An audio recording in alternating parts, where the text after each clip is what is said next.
Puji Tuhan, Shalom, selamat pagi saudaraku yang dikasihi oleh Tuhan. Pagi hari ini kita akan kembali belajar firman Tuhan yang terambil dari kitab Kisah Para Rasul pasal 15 ayat 22 sampai 41 dengan judul Keputusan Berdasarkan Pimpinan Roh Kudus. Sebab adalah keputusan Roh Kudus dan keputusan kami, supaya kepada kamu jangan ditanggungkan lebih banyak beban daripada yang perlu itu.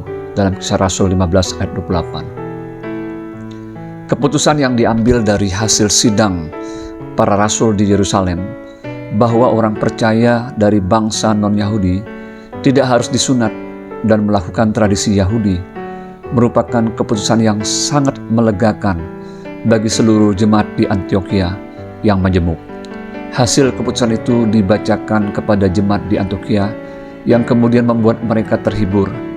Sidang para rasul itu telah memutuskan bahwa setiap orang percaya kepada Yesus Kristus dari bangsa bukan Yahudi tidak akan dibebankan dengan kewajiban mengikuti tradisi Yahudi seperti disunat dan sebagainya.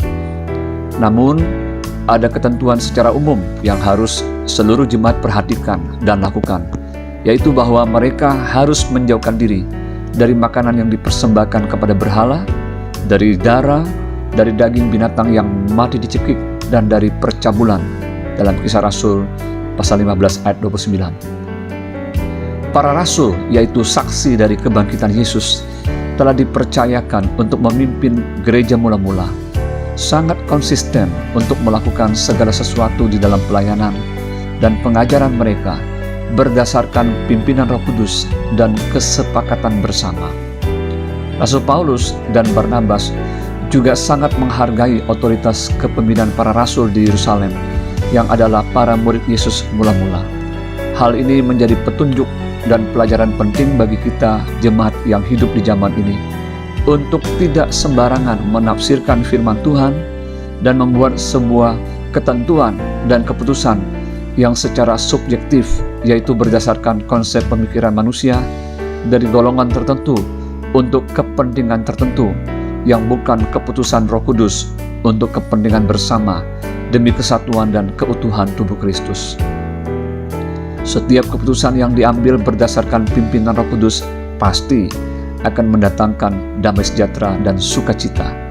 Sebagai gereja yang hidup di zaman akhir ini, kita tentu saja tidak boleh kompromi dengan dosa dan melegalkan sesuatu yang tidak sesuai dengan firman Tuhan.